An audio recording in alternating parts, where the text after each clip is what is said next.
আপনি দেখছেন আমাদের বিশেষ পডকাস্ট অনুষ্ঠান জাগো মনুষ্য।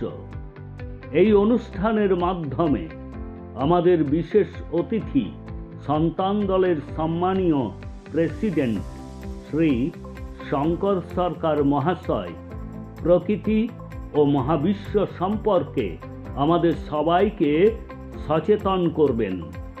এই অনুষ্ঠানটিতে ধর্ম, রাজনীতি, বর্ণ এবং আরও বিভিন্ন বিষয়ের কথা মানুষকে জানিয়েছেন।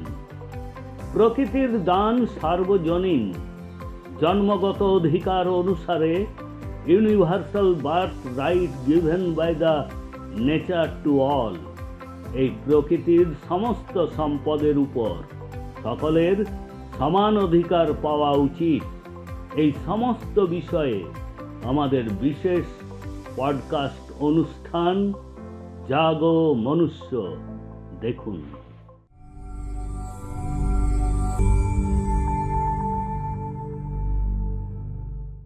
রাম নারায়ণ রাম। মহাকাশে ও পৃথিবীতে যা কিছু আছে, আমি যদি সকলকে আহ্বান করি প্রত্যেকে কাছে আসতে প্রস্তুত, আওয়াজ দিতে প্রস্তুত, আমাদেরকে সেবা করার জন্য প্রস্তুত, তবে আমরা সেবা নিতে প্রস্তুত নই। আমরা মনে করি যে আমরাই সব কিছু।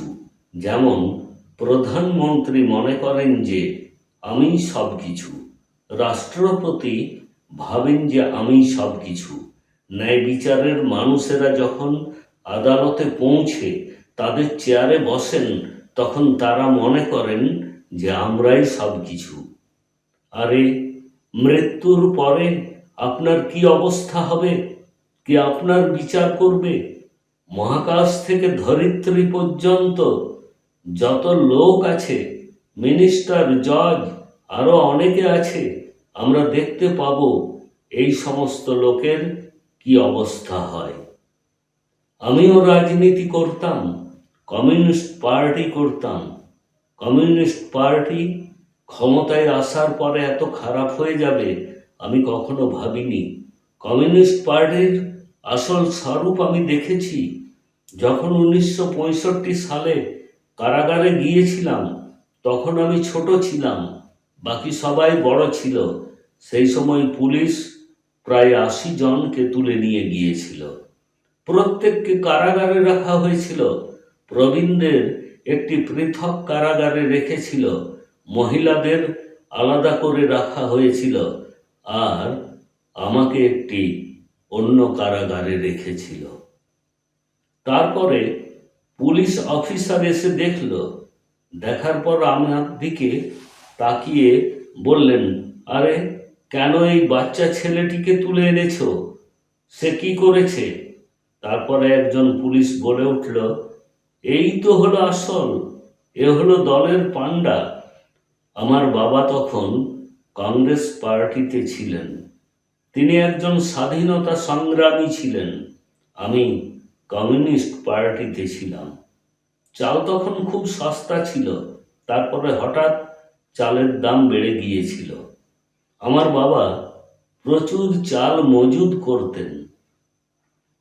আমার কাজ ছিল সেই চাল চুরি করে ঘরে ঘরে বিলিয়ে দেওয়া। সে সময় শীতকাল ছিল। আমি একটি বস্তায় চাল ভরে চুপি চুপি বেরিয়ে যেতাম। তারপর ঘরে ঘরে তা বিলি করে দিতাম। একদিন আমার মা রান্না করছিলেন। মায়ের মনে সন্দেহ হলো। তিনি বললেন যে তুমি প্রতিদিন চুপি চুপি কোথা যাও? প্রতিদিন চাল কি করে কমে যাচ্ছে? তখন আমাকে তিনি জিজ্ঞেস করলেন, তুমি কি চাল চুরি করছো? আমি বললাম, হ্যাঁ মা। তখন মা আমাকে বললেন, তুমি আমাকে কেন এই কথা বলনি যে তুমি চাল নিয়ে গিয়ে বিলি করো? আমি বললাম, আপনাকে বললে আপনি হয়তো আমাকে এই কাজ করতে দিতেন না। তখন আমার মা বললেন, যাও, আমার সামনে থেকে চাল নিয়ে যাও, কিন্তু চুরি করবে না। তখন আমি আমার মাকে বলেছিলাম, বাবাকে এ কথা বলবেন না, বাবা আমাকে ধমক দেবেন। সুতরাং আমি এই সব কিছু দেখেছি। আমাদের বাড়িতে খাবার ছিল, কিন্তু অন্য মানুষের বাড়িতে খাবার ছিল না।